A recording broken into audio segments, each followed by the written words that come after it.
Shalom, selamat pagi. Tuhan Yesus menaungi, melindungi, menjagai, dan selalu menuntun kita dengan kasih, kemurahan, dan anugerahnya. Karena itu pagi hari ini kita masih membaca Alkitab kita, saat teduh kita, pembacaan Alkitab dari Kisah Rasul pasal 9, ayat 1 sampai ayat yang ke-25. Dan kitab Mazmur pasal 131, ayat 1 sampai ayat yang ketiga. Dan Amsal pasal 17 ayat 4 dan ke-5. Kita masih menyambung dimulainya sebuah pengaruh. Pengaruh hidup kita yang baik, yang indah, yang suci, yang mulia, yang datang dari Tuhan, itu dimulai dari hubungan kita dengan Tuhan. Kita sudah belajar bagaimana Yesus berkata, "Akulah pokok anggur yang benar, kamu carangnya, Bapakku pengusahanya, tinggallah di dalam aku. Dan aku di dalam kamu, sama seperti ranting tidak bisa berbuah. Tidak bisa berbuat apa-apa jikalau dia tidak tinggal. Sebuah carang, dia tidak bisa berbuat apa-apa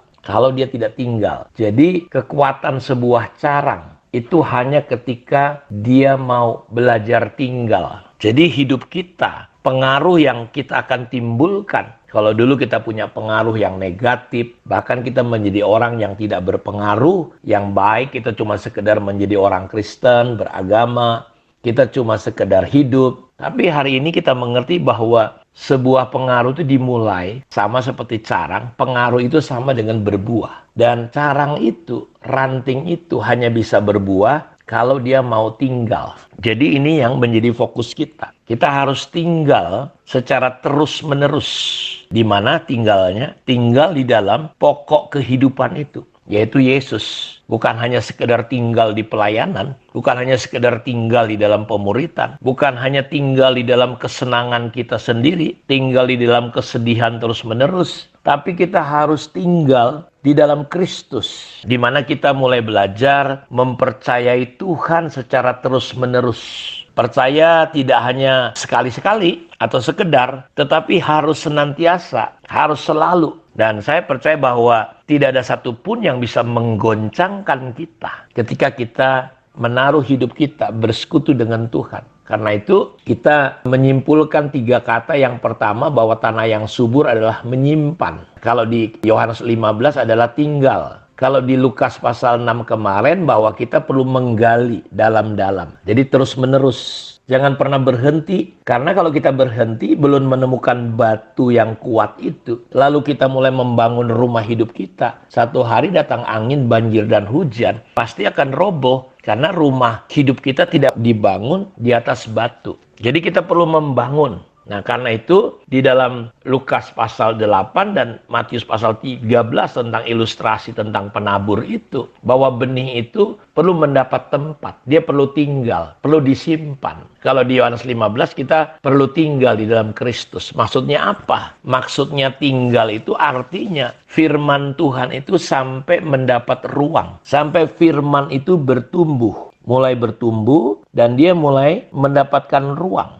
Ruang di mana? Di hidup kita. Pertanyaannya, di ruang hidup kita ini, siapa yang mendapatkan tempat? Apakah ego kita, kesedihan kita, masalah kita, daging kita, atau firman Tuhan yang mulai berkuasa? Karena itu gak heran kalau Amsal, Soleman berkata bahwa janganlah perkataanku itu menjauh dari matamu, menjauh dari telingamu. Kalungkanlah itu di lehermu, jagalah hatimu dengan segala kewaspadaan. Karena dari situlah terpancar kehidupan. Bagaimana bisa mengalirkan kehidupan? Di ayat sebelumnya, di ayat 20 dikatakan, "Anakku, perhatikan perkataanku. Arahkanlah telingamu kepada ucapanku. Janganlah semuanya itu menjauh dari matamu. Simpanlah itu di lubuk hatimu. Karena itulah yang menjadi kehidupan bagi mereka yang mendapatkannya dan kesembuhan bagi seluruh tubuh mereka." Perhatikan, seringkali firman Tuhan kita dengar, benih itu masuk. Tapi nggak cukup sampai di situ. Dia perlu mendapat ruang. Ruang sampai firman itu menguasai. Kalau di sini kan, janganlah perkataanku menjauh dari apa? Dari telinga, dari mata. Tapi harus masuk sampai ke dalam hati. Nah, setelah masuk ke dalam hati ada proses, ada waktu. Apakah pola-pola kita sudah dikuasai oleh prinsip firman? Apakah pikiran, ruang-ruang pikiran kita sudah dikuasai oleh firman? Karena kalau tidak, Dia cuma sampai jadi benih, tapi dia tidak bisa jadi kehidupan. Makanya banyak orang, dia tidak pernah berbuah, dia tidak pernah punya pengaruh di dalam hidupnya. Ya, karena memang hidupnya juga nggak pernah berubah. Itu yang menyebabkan banyak orang Kristen, kenapa dia jadi kecewa, tinggalkan Tuhan, jadi mualaf lah, menghujat Tuhan. Nanti ada masalah sedikit, gara-gara persoalan, dia ikut Tuhan, tapi dia tinggalkan Tuhan gara-gara persoalan dia. Dia yang bermasalah dengan teman seimannya, tapi Tuhan dimusuhin. Lalu mulai cerita tidak puas, mulai cerita kurang sana, kurang sini. Padahal dia yang sebenarnya firman Tuhan tuh nggak mendapat tempat. Firman Tuhan ada tapi nggak dapat tempat. Tempat menguasai pikirannya, tempat menguasai perasaannya, tempat menguasai mulutnya, pikirannya. Ini makanya di sini Sulaiman berkata, jangan pernah berhenti di titik perkataan firman Tuhan cuma sampai di telinga, di ucapan. Jangan semua itu menjauh di matamu. Kalungkan di lehermu. Dia harus turun sampai kemana? Sampai ke dalam hati, sampai kita mendapatkan. Nah, istilahnya kalau di Lukas 6 itu sampai digali. Sampai kapan? Sampai ketemu batu. Sampai kapan? Sampai dia jadi kehidupan. Bagi mereka yang mendapatkannya, barulah terjadi. Itu yang menjadi kesembuhan.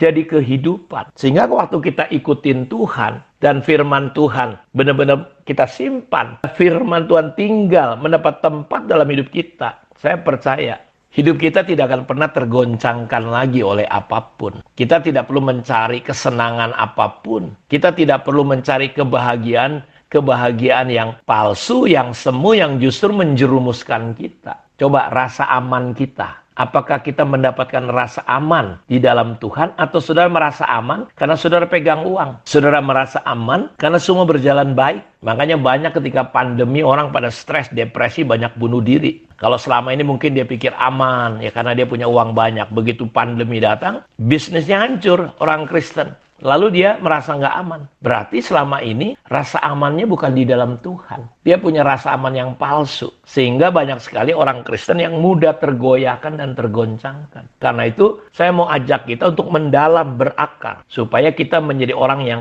memberi inspirasi, pengaruh. Karena pengaruh itu dimulai dari kedalaman hidup kita dulu dengan Tuhan. Banyak orang pelayanan. Cerita Tuhan. Tapi waktu menghadapi goncangan, hancur dia. Cerita kesaksian, oh Tuhan baik, begini begitu. Terakhir, tinggalkan Tuhan dia. Kecewa dia sama Tuhan. Ngomong dia, di mana Tuhan? Kalau betul Tuhan ada, kenapa begini. Nah, saya berharap Bapak Ibu kita mengerti bahwa kita perlu benar-benar fokus untuk tinggal di dalam Tuhan. Bukan hanya sekedar tinggal di dalam gereja, tinggal di dalam pelayanan, tapi tinggal dalam Tuhan sampai kita berbuah. Kiranya Tuhan memberkati kita semua. Mari kita berdoa. Bapak, terima kasih. Berkati semua anak-anakmu dimanapun mereka berada. Kami mau melihat diri kami ke dalam. Kalau selama ini mungkin kami kelihatannya oke, wah, kelihatan pelayanan, tapi ternyata kedalaman hidup kami tidak sampai seperti yang kau inginkan. Firman Tuhan tidak mendapat ruang, space dalam kehidupan kami. Berkati semua anak-anakmu. Lawat, tolong mereka semua. Di dalam nama Yesus kami berdoa. Amin. Kiranya Tuhan memberkati kita semua. Shalom.